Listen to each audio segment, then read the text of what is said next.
Hi Dennis. Jim asked me to say a few things about our MIS past.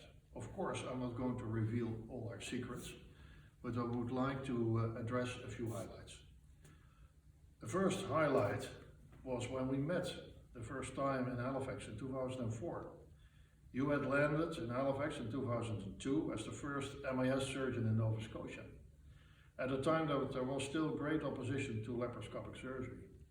So I was very happy to meet a soulmate who became a very close friend very quickly. And you were very good to us, to Martha, our daughters, and myself. You picked us up from the airport. You made arrangements for us to have a home on Belmont Road, a rental home where you lived previously. And together we worked tirelessly trying to grow laparoscopic surgery in Nova Scotia.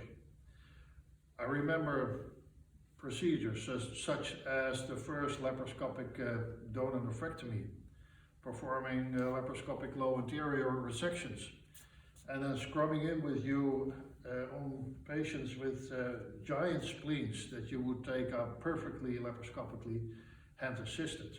You taught me how to do that. And you are known as the king of the giant spleen, but you're also certainly known as the king of the giant incisional hernia repair done laparoscopically. And I want to take you to the OR and introduce you to our virtual patient, who is a 65-year-old male with a BMI of 55, who has his head is over here, his feet are over there, and he has a huge incisional hernia in all four quadrants of the abdomen. Not a single surgeon would ever consider to take this on laparoscopically, but Dr. Klassen would.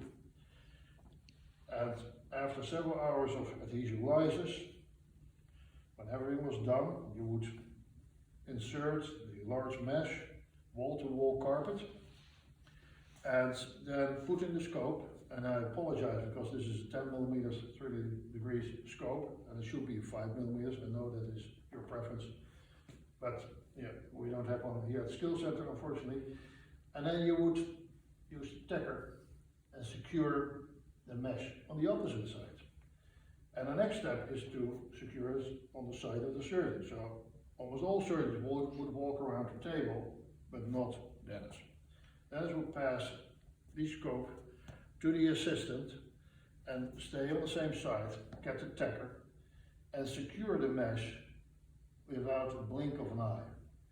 And for me, this has never been possible to have the scope coming towards you and remain orientated.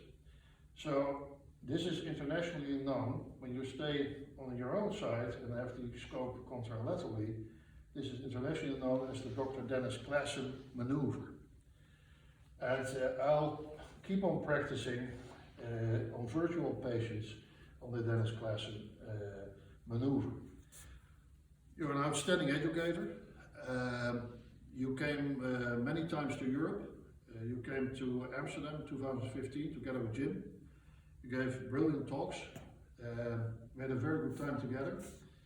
We learned about the fondness of Dr. Jim Ellesmere for field hockey. This was not known to us before. And you are an expert on Canada. You're an expert on the history, on geography. So I learned so much about Canada from you. And also you're an expert on wine. And for a special occasion you gave us a Penfolds Grange from 1998. And Martha and I drank it. And it was the best bottle of wine we ever had. And that best bottle of wine are you and I going to have very soon, because I'm making arrangements to come and have a glass of wine with you.